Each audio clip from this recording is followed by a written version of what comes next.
దేవుని పరిశుద్ధమైన నామమును బట్టి అందరికీ వందనాలు. విన్నారు కదా, అక్రమము విస్తరించుట చేత అనేకులలో, కొందరిలోన అనేకులలోన అనేకులలో అంటే ఇక్కడ ఉన్న మనందరూ ఎక్కువ శాతం అనుకోవాలి. దేవునికి స్తోత్రం.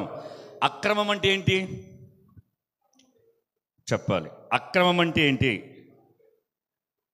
అక్రమం అన్న పదానికి అర్థం ఏంటి? అది కూడా ఓకే కాదు, అసలైన దానికి నిర్వచనం. అక్రమం అంటే చూడండి, ధర్మం అధర్మం, ధర్మంగా చేయవలసింది కనుక అధర్మంగా చేస్తే అక్రమం, న్యాయంగా చేయవలసింది అన్యాయంగా చేస్తే అక్రమం. అక్రమ రవాణాలో వాహనాలు పట్టబడుతుంది తెలుసా?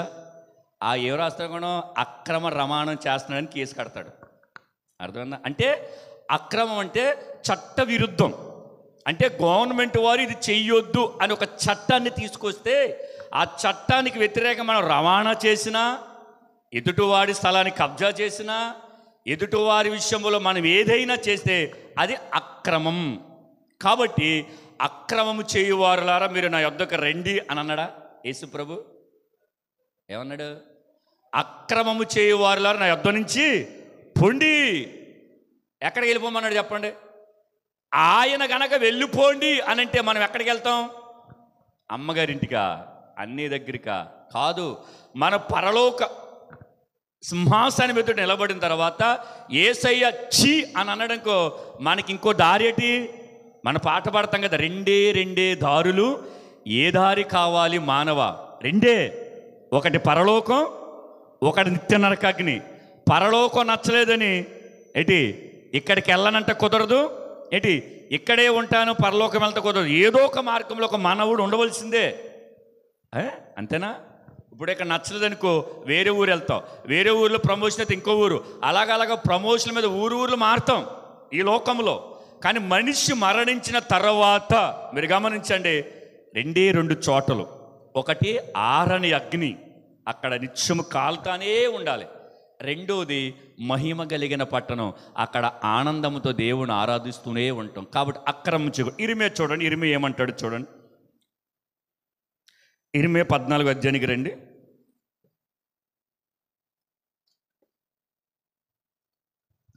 14:10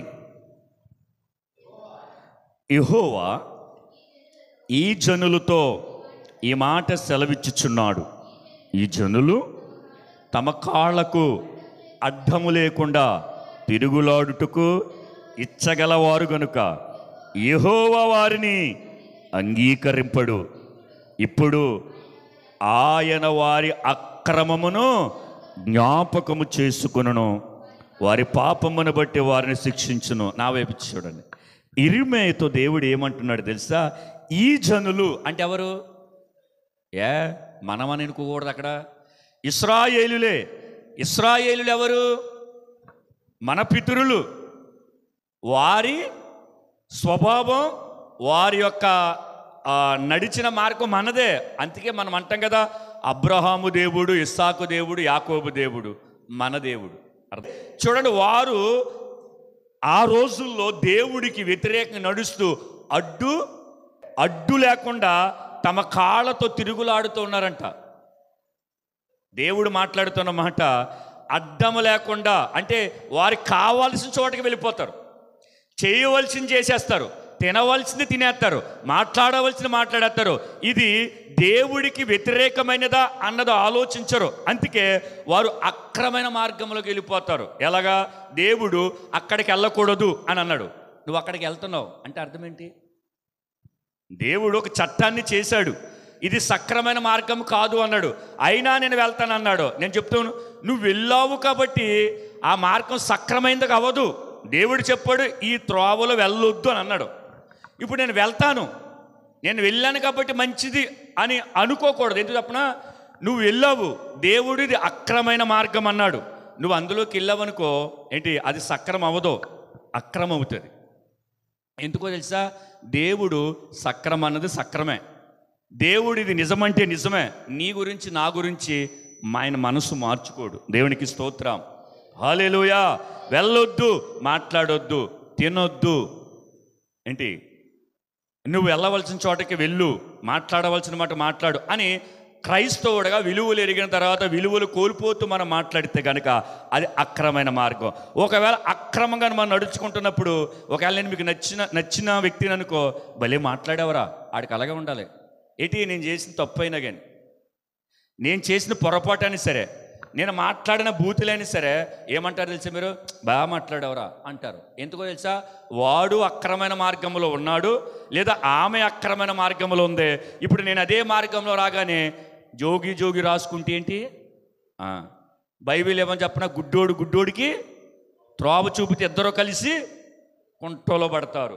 అలా కాకుండా గనక మనము మన సమీపమున ఉన్న వాళ్ళు కూడా ఇదే మంచిదంటే నువ్వు వాక్యము చేత విశ్లేషించి పరీక్షించి, అరే ఇది కరెక్ట్ కాదు, నువ్వు నా బంధువైనా సరే, నా రక్త సంబంధమైనా సరే, నా భార్యవని సరే, నా భర్తవని సరే, దేవుడు చెప్పిన మార్గం ఇది కాదు, నేను రాను అని గనక మనము దేవుడి చిత్తానుసారంగా మనం నిలవగలిగితే ఏంటి, దేవుడు మనల్ని ఇష్టపడతాడు. అలా కాకుండా గనక ఒకవేళ మనం మనుషులు పర్వాలేదులో మనం ఎంకరేజ్ చేస్తున్నారని అనుకుంటే కనుక, ఒకవేళ దేవుడు జ్ఞాపకం చేసుకుంటే ఎలాగుంటుంది, ఇక్కడ ఉంది కదా, వారి పాపములు బట్టి వారి శిక్షించును. దేవుడు శిక్షిస్తే ఎలాగుంటే చెప్పండి. దేవుడు శిక్షిస్తే నేను కొడితే ఒకలా ఉంటుంది, కానీ దేవుడు కొడితే, గొల్లియాతులంటూడే బోర్లంగబడి తెచ్చాడు. గొల్లియాతు గాదు వాడే అనే గొల్లియాతు ఎత్తరైన వాడు, అటువంటి వాడినే దేవుడు కొడితే దెబ్బకి చచ్చిపోయాడు. అర్థమైందా? అంటే మనము గనక మనుషులను మాట విని మనుషుల యొక్క మార్గములు కనుక మనం నడిస్తే చెప్పండి, ఏం పర్వాలేదు, ఇది వాక్యానుసారం కాదని చెప్పండి. ఒకవేళ వినకపోతే వాళ్ళు మనతో మాట్లాడుతూ మానేస్తారేమో, కానీ దేవుడు మాత్రం మాట్లాడతాడు. దేవునికి స్తోత్రం, హల్లెలూయా. మనము ఎడమివ్వకూడదు. ఎవరికి ఎడమంటే తెలుసా, వాళ్ళు మనల్ని విమర్శించే అవకాశం ఇవ్వకూడదు. ఎందుకు తెలుసా, వాక్యానుసారంగా మనం బ్రతకాలి. కొందరు క్రైస్తవులు ఏం చేస్తారు చెప్పనా, దేవుడితో మాట్లాడాలి, అది క్రమమైనది, కానీ దేవుడితో మాట్లాడరు, అది అక్రమం. ఎలా చెప్పనా, ఇప్పుడు మనం గంట ఫోన్ మాట్లాడతామా, నేను మాట్లాడతాను, 2 గంటలు మాట్లాడిన సందర్భాలు ఉన్నాయి. ఎవరితో తెలుసా, వాకింగ్ గురించి మాట్లాడిన తర్వాత నాకు ఏమనిపిస్తుంది చెప్పినా, 2 గంటలు దేవుని గురించి మాట్లాడాం కదా, ఇప్పుడు దేవునితో మాట్లాడాలి. దేవునికి స్తోత్రం. అంటే చాలామంది అనుకుంటారు దేవుని గురించి డిస్కషన్ చేసేస్తాం కదా అనుకునే 5 నిమిషాలు ప్రార్థన చేస్తారు. నేను అంటాను, దేవుని గురించి మాట్లాడారు, తప్పేమి కాదు, మరి దేవునితో మాట్లాడాలి వద్దా? మాట్లాడాలి. గంట ఫోన్ మాట్లాడతాం, మనం 2 గంటల ఫోన్ మాట్లాడతాం, 5 నిమిషాలు కూడా ప్రార్థన చేయం. ఇది అక్రమమా సక్రమమా చెప్పండి. దేవుని గురించి మాట్లాడేది వేరు, దేవుడితో మాట్లాడేది వేరు. దేవుడి గురించి గంట మాట్లాడితే దేవుడితో 2 గంటలు మాట్లాడాలి. దేవునికి స్తోత్రం. మనకి 2 ఆశీర్వాదం కావాలని కోరుకుంటామా, కానీ దేవుడితో 2 మాట్లాడాం మనం. ఇప్పుడు ఇక్కడ 2:30 గంటల ఆరాధన అనుకుందాం, ఇంకో 2:30 గంటలు పెంచితే మెలికలు తిరిగిపోతాం. లేదా ఎక్కడో హైదరాబాద్లో 1 గంట ఇంటర్వ్యూ, ఎన్ని గంటల ప్రయాణం చేయాలి? 8 గంటల ప్రయాణం. 8 గంటలు మనం ప్రయాణం చేస్తే 1 గంట ఇంటర్వ్యూకి వెళ్తాం. అది ఎంత సక్రంగా చేస్తాం మన లోక సంబంధం విషయంలో. మరి పరలోకము వెళ్ళిపోయి యుగయుగాలు అక్కడ ఉండగలిగే ఆ గొప్ప పరలోక పట్టణము కొరకు ఇక్కడ 1, 2, 3 గంటలు లేదా 24 గంటలు మనం ఎందుకు సక్రమంగా దేవుడి సన్నిధిలో ఉండలేకపోతున్నాం గమనించాను. అందుకే అక్రమము చేయువారులారా, మనం చేసేది అక్రమం కాదనుకుంటాం. ఒకవేళ బయట వ్యక్తుల నుంచి పక్కన పెడతావు, నీకే అక్రమం ఉంటుంది. నేను చెప్పను ఎలాగది, నువ్వు అనుకుంటావు నేను లేవగానే ప్రార్థన చేయాలనుకుంటావు, చెయ్యో అక్రమం.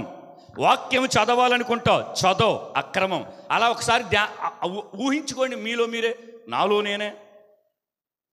ఆ వ్యక్తికి ఈ పని చేద్దామనుకుంటావు, నువ్వు చెయ్యు, అది అక్రమం. సక్రమైనది ఏదైతే చేయకపోతే అది అక్రమం.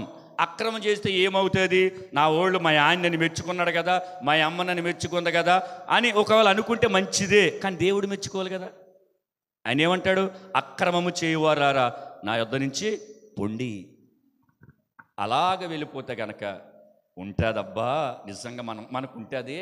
ధనవంతుడే ప్రతిరోజు ఓదారంగులు బట్టలు కట్టుకుని బహుగా సుఖిస్తూ ఉన్నవాడు 6 అగ్నిపడు అంటాడు, మండిపోతున్నాను బాబు, ఇక్కడ కాలిపోతుంది ఇక్కడ, నేను వెళ్ళిపోతాను అంటున్నాడు. అబ్బాయి అంత సీన్ లేదులే అంటున్నాడు. ఎవరు? అబ్రహాం గారు. అంటే మనం అక్రమం చేస్తే ఆ అక్రమం మనకు మన కుటుంబానికి చాలా శిక్ష తీసుకొస్తుంది. మనం మాట్లాడుకుంటున్నప్పుడు మాటల్లో కూడా అక్రమం ఉంటుంది, ఎదుటి వారి గురించి మాట్లాడే విషయంలో. అలాగని మనం మాట్లాడితే దేవుడు అంటున్నాడు ఇరిమియాతో, ఇంకా నేను ఊర్చుకోను, నేను వీళ్ళనే శిక్షిస్తాను. మరి శిక్షించడే? అడగాలి మీరు నన్ను. నేను అక్రమం చేశాను, ఇప్పటికే బోర్డు చేశాను, మరి బ్రతికే ఉన్నానంటే ఇప్పుడు కాదు. అది పాత నిబంధనలు. ఇశ్రాయేలు ప్రజలకు దేవుడు స్వాట్ శిక్ష, కంటికి కన్ను, పంటికి పన్ను, దెబ్బకి దెబ్బ. కానీ ఇప్పుడు కొత్త నిబంధనలు కృపలో మనం ఉన్నాము కాబట్టి, కృపాకాలంలో ఉన్నాము కాబట్టి ఇప్పుడు కాదు, మనం మరణించిన తరువాత దేవుని ఎదుట నిలబడాలి. మేలు పునరుద్ధానపు, కీడు పునరుద్ధానములకు ప్రతి ఒక్కరూ లేపబడాలి. అప్పుడు శిక్ష, ఆ శిక్ష ఏంటో తెలుసా? శాశ్వతమైన శిక్ష. ఏంటంట? శాశ్వతమైన శిక్ష. నిత్య నరకాగ్నికి వెళ్ళిపోతాం మనం, తెలుసా? అందుకే క్రమం అనేది క్రైస్తవుడికి, నేను క్రైస్తవుల గురించి మాట్లాడుతున్నాను, క్రమం అనేది ఖచ్చితంగా ఆరాధించే విషయంలో, మందిరానికి వచ్చే విషయంలో, ఇతరులకు మేలు చేసే విషయంలో, నీ వ్యక్తిగతంగా ప్రార్థించే విషయంలో, వాక్యం ధ్యానించే విషయంలో, ఏంటి నీ ఆలోచనలు నువ్వు ఆలోచించుకున్న విధానంలో దేవునికి ఉపయోగకరంగా ఉన్నాయా, ప్రజలకు మేలుకరంగా ఉన్నాయా, ఉంటే ఆ చేసే విషయంలో గనక తప్పిపోకుండా చేయగలిగితే, అంటే దేవుడే మనలను ఆయన పిలిచి ఎవరికి తెలియని ఒక కొత్త పేరుతో మనం పిలుస్తాడని బైబిల్లో ఉంది కదా. అంటే మనం అనుకుంటాం, రా నువ్వు అంటాడు. 25 అధ్యాయం అనుకుంటే మత్తలు ఏముంటుంది? అయ్యా మేము ఏం చేయలేదు అంటే అక్కడ ఉంటుంది కదా, అక్రమం చేయవాళ్ళని అర్థనించిపోండి అంట. మేమేం చేస్తాం ప్రభువా? నేను రోగినై ఉంటిని, ఆకలితో ఉంటిని, దిగంబరనే ఉంటిని, మీరు వచ్చి నన్ను ఏమైనా చేశారా అన్నాడు. అబ్బాయి నువ్వు ఎప్పుడు వచ్చావు మేము చేయటానికంటే, అటువంటి వాళ్ళు మీకు కంటబడినప్పుడు మీరు చేయలేదు, అది అక్రమం ఎలాగవుతుంది ప్రభు అని మీరు ఒకవేళ నన్ను అడిగితే, ప్రభు ఏమన్నాడు? బేదలను కటాక్షించండి అన్నాడా లేదా? మనం ఏం చేస్తాం తెలుసా? మనం అన్నాము లేదు తెలియదు, కానీ ఎవరైనా వచ్చి మనల్ని ఏదైనా అడిగితే సెంటర్లో ఎక్కువైపోయి మధ్యనేళ్ళం పొర్రపాటు నా మాట అనొద్దు సుమా. ఇంటికి ఎవరైనా కనుక గేటు ముందుకు వచ్చి అమ్మా అని అడిగితే ఎల్లెళ్ళు అని పొర్రపాటుని మీరు అనొద్దు. ఎందుకంటే వాళ్ళని ఎక్కిరిస్తామా, కానీ మనం ఎవరిని ఎక్కిరించినట్టు? సృష్టికర్తని. బేదలను ఎక్కిరించేవాడు సృష్టికర్తని ఎక్కిరిస్తాడంట. మీకు ఒకసారి చెప్పాను, అంటే ఎల్లెళ్ళమ్మా అని అన్న కాదు, దేవుని ఎల్లవయ్యా అన్నట్టుంటుంది. అలాగే ఎలాగుంటుంది తెలిసినప్పుడు శిక్ష. కాబట్టి ఎవరు మన ఇంటి ముందుకు వచ్చినా, అసలు మన ఇంటి ముందుకు వచ్చి అమ్మ అని అడిగితే చెప్పమంటారా? ఆ రోజు మన స్థితి బాగాలేదా? మన స్థితి కంటే వ్యక్తి స్థితి బాగాలేదు కాబట్టి మన గేటు ముందుకు వచ్చాడు, అది గుర్తుంచుకోండి. లేదని ఒట్టి చేతులతో పంపొద్దు. అసలు ఒట్టి చేతులతో మీరు పంపారంటే పరలోకములు మీ ఫలము మీరు దాచుకోలేదు. కాబట్టి ఆ విషయంలో కూడా చాలా జాగ్రత్తగా ఉండాలి. సరే, 2 దశలోని పత్రిక రండి, 2:3-11 చదవండి.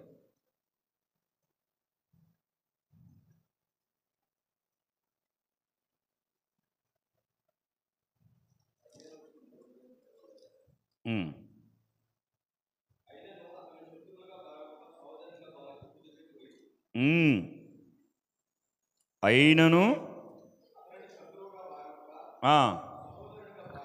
సహోదరుడిగా భావించి బుద్ధి చెప్పుడి అని. చూడండి, అక్రమముగా నడుచుకునే వాళ్ళు ఎవరైనా కానీ మనకు కనపడితే ఏం చెప్పాలంటే సహోదరుడిగా భావించి బుద్ధి చెప్పాలి.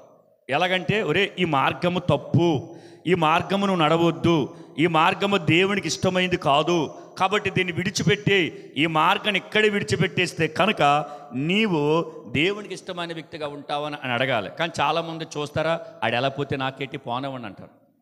మనమా వాడు ఎలా పోతే నాకేంటి, నేను బాగున్నాను, నా కుటుంబం బాగుంది, అది లోకస్తులు అనుకుంటారు, తప్పేమి కాదు. కానీ క్రైస్తవుడు, అందులో పైగా నిజ క్రైస్తవుడు ఎవరంట? నిజమైన క్రైస్తవుడు, నిక్కర్సైనోడు. ఎలా అంటాడు? నిక్కర్సైనోడు అంటాం కదా, మంచి బలమైనడు అంటాం కాదు, క్రైస్తవములో నిక్కరసైనడు అనమాట. ఏమంటాడు తెలుసా? ఎవడైనా అక్రమైన మార్గములు నడుస్తూ ఉంటుంటే, ఎవడైనా దేవునికి విరోధమైన మార్గములు నడుస్తూ ఉంటుంటే ఆ వ్యక్తికి మనం ఏం చెప్పాలి? బుద్ధి చెప్పాలి. రోమపత్రిక చూడండి,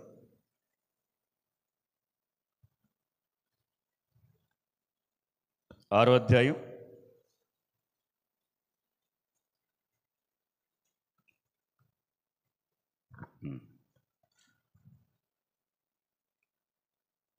6:19.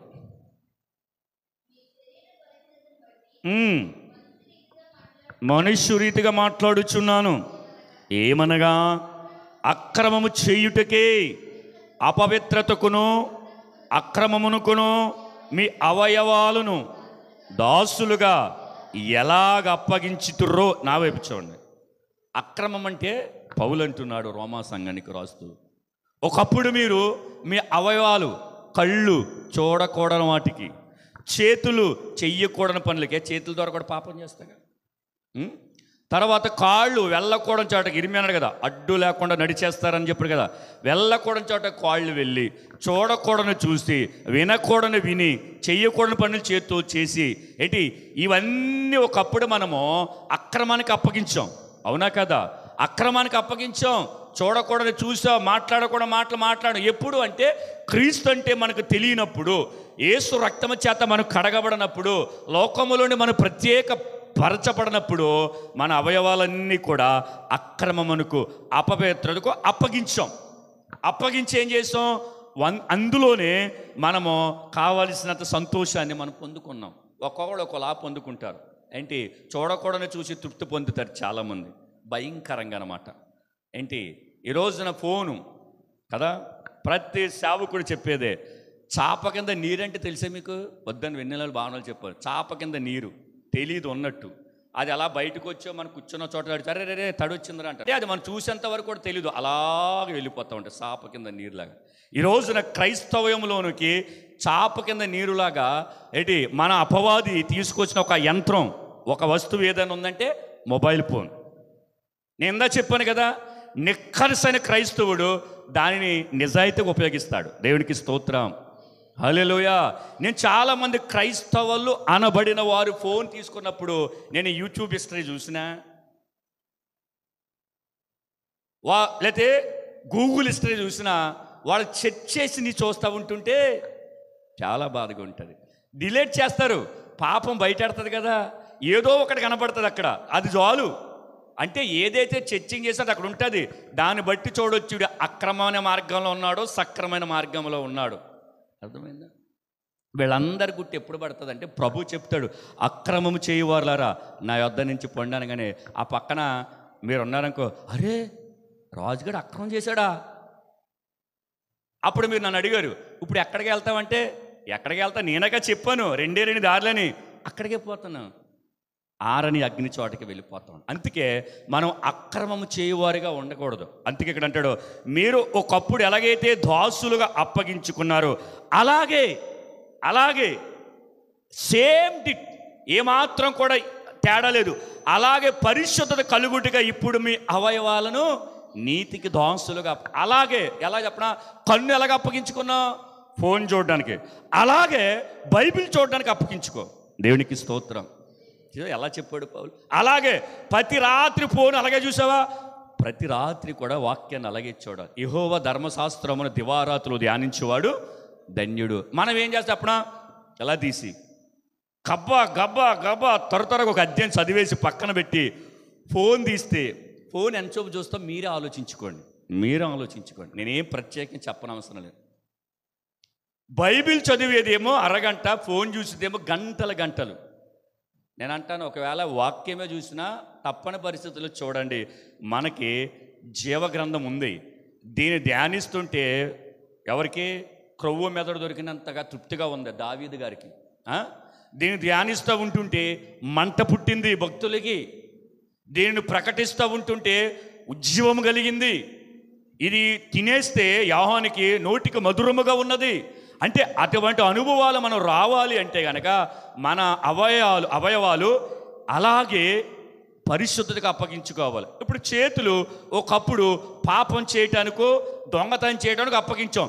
ఇదే చేతులు అలాగే దేవుడు పరిచర్య చేయటానికి, కుర్చీలు సర్దడానికి, అవునా, తుడవటానికి అప్పగించుకోవాలి. ఇదే కాళ్ళు అక్కడెక్కడో పాపం చేయటానికి వెళ్ళినాయి కదా, అలాగే దేవుడి మందిరానికి వెళ్ళిపోవాలి. దేవునికి స్తోత్రం, హల్లెలూయా.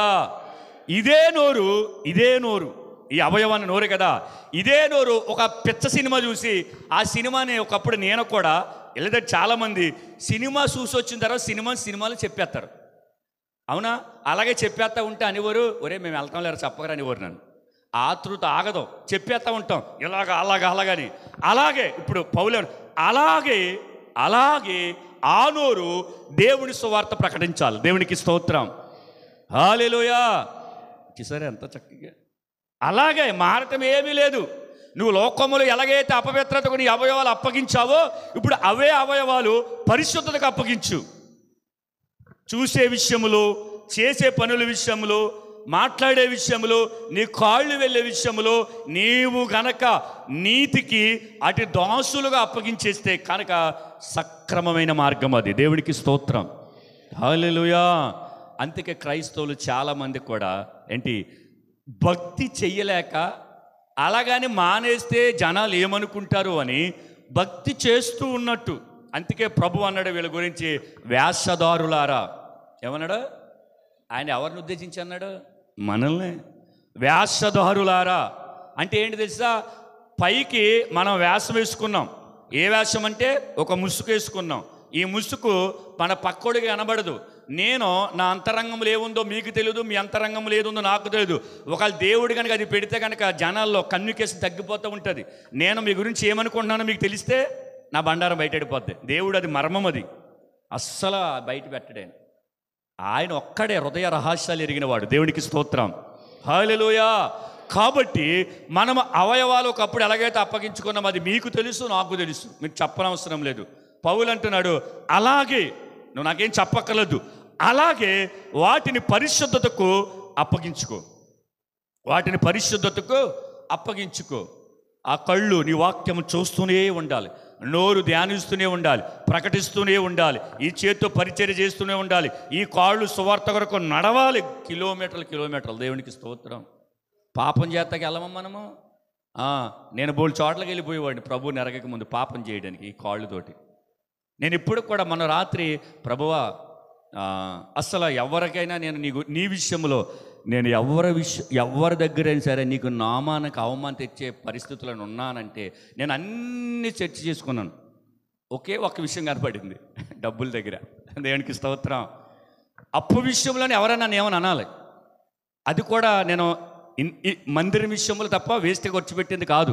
అంటే నేను ఏం చెప్తున్నా, అప్పు విషయంలో ఎవడైనా డబ్బులు ఇవ్వాలి రెత్తలేదురా, వాడు డబ్బులు ఇవ్వాలరా ఇవ్వటం లేదా అని అనాలి తప్ప కుటుంబాలు కూల్చేసే విషయము కానీ, ఇక్కడ మాట అక్కడ చెప్పే విషయంలో కానీ, ఇద్దరి మధ్య తగాదులు పెట్టే విషయంలో కానీ, ఎదుటివాడి గురించి తక్కువ చేసి మాట్లాడే విషయాలు కానీ ఎంతంటే ఇంత లేదు. అది దేవుడి మహాకృప. దేవునికి స్తోత్రం, హల్లెలూయా. నన్ను ఎవడైనా విమర్శిస్తే డబ్బు దగ్గరే ఇచ్చేస్తాం, కానీ ఆ వ్యక్తికి అవకాశం, నేను డబ్బు ఉన్నాను కట్టి. ఎందుకంటే బైబిల్ ఏం చెప్పింది? అప్పున్నవాడు అప్పిచ్చిన వాడికి దాసుడంటే పాలేరు. నేను ఇప్పుడు పాలేరు తల నుంచి బయటికి రావాలని దేవుడు కోరుకుంటున్నాను. దేవునికి స్తోత్రం. ఇప్పుడు నేను ఎవరెవరికైతే నేను బాకీ ఉన్నానో వాళ్ళకి నేను పాలేరు తన చేస్తున్నట్టు లెక్క. ఇప్పుడు నేను పాలేరునే. పాలేరు అంటే ఏంటి? రే అక్కడిది ఆ గేదెని గడుగు, దాన్ని వాళ్ళు వెళ్ళిపోతుంది, దాన్ని పలుపు కట్టు అని అంటారనరా. అలాగంట. అంటే అప్పిచ్చినోడు ఏమన్నా కానీ మౌనంగా ఉండదు. ఆ ఒక్క విషయంలో తప్ప ఏంటి నన్ను అనడానికి ఎవరు సరిపోరు దేవుడి కృపను బట్టి. ఒకవేళ ఏదైనా ఆ విషయం దగ్గరికి వస్తే, నాది ఏదైనా ఒకవేళ పొరపాటుగా మాట్లాడితే, పరిశుద్ధాత్మ దేవుడు నా మనస్సాక్షిని గద్దిస్తే తదుపరి చేసే పని ఏంటి చెప్పిన, నా 10 వేళ్ళు వాళ్ళ అరికాళ్ళను అలాగంటుకునేలాగా క్షమాపణ అడుగుతాను. దేవునికి స్తోత్రం. ఎలాగుండాలి, ఎలా ఉంటేనే పరలోకంలో ఉంటాం, ఎలా ఉంటేనే. దబిడిగా కంగారుగా ఏదో చేశాములే వచ్చాములే వెళ్ళిపోయాములని మనం గనక ఇలా చేస్తే ఇది అక్రమైన మార్గం. చాలా చోట్ల జరిగేది ఏంటో తెలుసా? ఒక సేవకుడు అంటాడు, దేవుడి మందిరములకు వచ్చిన వారందరూ హృదయాలంట నెమ్మదిగా ఉండవంట, కలవరంతో ఉంటాయి. దేవుడి మందిరానికి వచ్చే కూడా ఇంకా వారి మనసులో కలవరంగా ఉన్నాయంటే తప్పెవరిది? ఇక్కడ దేవుడు లేడనా, దేవుడి వాక్యము లేదనా, దేవుడి సన్నిధి లేదనా, లేదా నువ్వు సరిగా లేవనా? అయితే నా వైపు చూడండి, నేను బాగానే ఉన్నాను అని మీరంటే ఇక్కడ దేవుడు లేడనా? మరి దేవుడు అబద్ధకుడా? 2-3 కూడిన చోట నేను ఉంటాను. భూమి ఆకాశము గతించిపోయినా ఈయన మాటలు గతింపమన్నాడు. 2-3 ఉంటే చాలు, ఆయన సింహాసనం వేసినట్టు కూర్చుంటాడు. దేవునికి స్తోత్రం. మరి కలవరాలు ఎందుకుంటాయి తెలుసా? ఏదో చెయ్యాలి, వెళ్ళిపోవాలి. ఇక్కడ 2 గంటలు కూర్చుని దేవుని కొరకు త్యాగం చేయటం మానేసి వెళ్ళిపోవాలి. పలానా చోటకి వెళ్ళాలి, ఫంక్షన్కి వెళ్ళాలి, అక్కడికి వెళ్ళాలి, ఇక్కడికి వెళ్ళాలి. ఈ కలవరం ఉండిపోతూ ఉంటుంది. నువ్వు అసలు ముందు దేవుడి సన్నిధిలో సక్రమంగా ఉండు. సక్రమంగా ఉంటే దేవుడు నీ మార్గములన్నిటి సరళం చేస్తాడు. అలా కాకుండా కనుక నేను చివరిగా ముగించేస్తూ మాట చెప్తున్నాను, ఒకవేళ ప్రాణం ఉంది, నేను ఏది చేసినా చెల్లుబడి అవుతుంది, ఏది మాట్లాడినా అది ఎవరైనా ఒప్పుకోవలసిందే, ఒప్పుకుంటే ఒప్పుకోబడి నాకంటే అని ఒకవేళ అనుకుంటే కనుక నువ్వు జీవించడానికి గల కారణం ఎవరు? దేవుడు. ఇప్పుడు రా అంటే మనం ఏమైపోతాం? అస్సలు సమస్య లేదు. నిలబడినడు నిలబడినట్టు కుప్పకూలిపోతాడు. కారణం పెట్టి ప్రభు వచ్చేయమన్నాడు, వ్యాలిడిటీ అయిపోయింది, వచ్చేరు అన్నాడు. ఇప్పుడు వచ్చేసి ఆయన ఎదుట నిలబడిన తర్వాత మన మార్గాలన్నిటిని పరిశీలించినప్పుడు కనుక ఒక్కటైనా కనుక అక్రమైన మార్గం కనపడితే పో అంటాడు, పో అంటాడు. అందువల్ల ఇప్పుడు నేను పొండన్నాను మిమ్మల్ని, ఎక్కడికి వెళ్తాను మీరు చెప్పండి? ఎవరింటికాడ వెళ్ళిపోతూ ఉంటారు, అవునా? పరలోకి వెళ్ళిన తర్వాత మన అందరినీ దేవుడు పొమ్మన్నాడు అనుకుందాం. ఇప్పుడు మనందరం ఎక్కడికి వెళ్తాం? కిరణం మీ ఇంటికి వెళ్ళే, పూజ నువ్వు మీ ఇంటికి వెళ్ళిపో అని చెప్పి వెళ్తాకే అవదు. ఎందుకంటే ఆడకుండా ఆయనకలు వచ్చేస్తారు. ఎందుకంటే ఒకటే మార్గం, ఒకటే దారి, నువ్వు వెళ్ళిన కాడికి మేమంటాం. అర్థమైంది మీకు? అంటే పరలోకంలో మన అందరం దేవుడు వెళ్ళిపోండిరా పొండే అనడంకో ఎవరు నచ్చిన చోటకి వెళ్తాక లేదు. మనకు తెలియకుండా మనందరం ఒక్క చోటకి వెళ్ళిపోతూ ఉంటాం. ఆడికి వెళ్ళిన తర్వాత అమ్మే ఇదేటి, ఆ చీకట్లో రమేష్ మాటలా ఉందేటి, మా రాజువే మాటలా ఉందేటి, అందరు వెళ్ళే మార్గం అదే. ఎందుకంటే అక్రమం చేసాము కాబట్టి పరలోకంలో చోటు లేదు. అక్రమం చేసే వారికి నిత్య నరకాగ్నిలో చోటు, అక్కడే ఉంటాం. అక్కడికి వెళ్ళకూడదంటే కానీ సక్రమైన మార్గములు మనం నడవాలి. ఆ మార్గములు నడుస్తూ ఇతరులకు మనం బోధించాలి. వినినా వినకపోయినా, అంగీకరించినా అంగీకరించకపోయినా మనము ఖచ్చితంగా వారికి సక్రమైన మార్గము. ప్రభు ఏమన్నాడు? నేను మార్గమును, నేను జీవమును, నేను సత్యమును, ఇదే మార్గము, ఇదే త్రోవ, ఇందులో నడువడి. యోహాను ఏమన్నాడు? ఆయన మార్గమును త్రోవను సరళము చేటుకు పంపబడిన వాడిని అన్నాడా? అంటే ఆయన మార్గమును సరళము చేసే విషయంలో యోహాను ఏమంటాడు తెలుసా? హేరోదు దగ్గరికి వెళ్తాడు. వెళ్ళి ఏమంటాడు? తప్పు చేస్తున్నావు, నీ సహోదరుడు భార్యను నువ్వు చేర్చుకున్నావని హేరోదుని హెచ్చరిస్తాడు. అంటే హేరోదుని ఉంచుకుంటాడు, అది హెచ్చరిస్తాడు. ఇంతగా హెచ్చరించాడు? దేవుడి మార్గాన్ని సరళం చేయటానికి వచ్చాడు. దేవుడు మార్గమును విశదపరచడానికి 6 మాసాల ముందు వచ్చాడు యోహాను. అప్పుడు ఆయన వచ్చేస్తున్నాడు. ఏమంటాడు? ఆయన చెప్పులు ఎప్పుడు అనుకోవడం సరిపోను, నేను నీటితో బాప్తిస్మం ఇస్తాను, ఆయన అగ్నిలో బాప్తిస్మం ఇస్తాడు. అది ఆయన వచ్చేస్తాడు అని చెప్తేప్పుడు ఈ లోపల సింహాసనంలో అక్రమం కనబడింది. ఊరుకున్నాడా? ఖండించాడు. ఒక రాజు దగ్గరికి వెళ్ళి నువ్వు తప్పు చేస్తున్నావు అని చెప్పాడు. చెప్పిన పాపానికి జరిగింది ఏంటి? చెప్పిన పరిస్థితికి జరిగింది ఏంటి? యోహాను తల తీసేశాడు. అయినా పర్వాలేదు, నేను సక్రమైన మార్గం బోధిస్తానంతే. నేను ఆయన మార్గమును సరళం చేయడం పంపబడిన ఒక శబ్దమును కాబట్టి నేను ప్రయాణిస్తున్న ఈ మార్గములు అక్రమంగా నడుచుకుంటున్న వారు ఎవరైనా, అక్కడ యోహాను తల ఎగిరిపోయింది. మరి మనకే చేదరించినా, కొద్దన్నా, పొమ్మన్నా, పక్కన పెట్టినా, బ్లాక్ లిస్ట్లో పెట్టు, ఎక్కడ పెట్టినా నువ్వు మాత్రం సక్రమైన మార్గమును నువ్వు గనక ప్రకటించగలిగితే ఏంటి, ఏమి పర్వాలేదు. రేపొద్దున పరలోకంలో మన ఫలము అధికమవుతుంది. ఆయన వచ్చేస్తున్నాడు. ఆయన వచ్చేస్తున్న ఆ మార్గం, ఆగమనాన్ని ఖచ్చితంగా చెప్పండి మనోళ్ళకి, మన బంధువులకి, మన రక్త సంబంధం అందరికీ చెప్పాలి. అట్ ద సేమ్ టైం మనం కూడా సక్రమైన మార్గంలో ఉండాలి. ప్రార్థించే విషయంలో, ఉదయాన్నే లేచి దేవుడితో ముఖ దర్శనం చేసే విషయంలో, క్రైస్తవులకి వాక్యమును ధ్యానించే విషయములు, మందిరానికి వచ్చే విషయములు, పరిచర్య చేసే విషయములు, సంఘ క్రమంలో పాల్గొనే విషయములు, భేదలను కటాక్షించే విషయం చెప్పుకుంటూ పోండి. ప్రతీది కనుక మీరు గమనించి ఆలోచించగలిగి ఇది సక్రమం అని మీకు అనిపిస్తే, మీరు చెయ్యకపోతే అది అక్రమం. ఈ వాక్యము దేవుడు దీవించును గాక.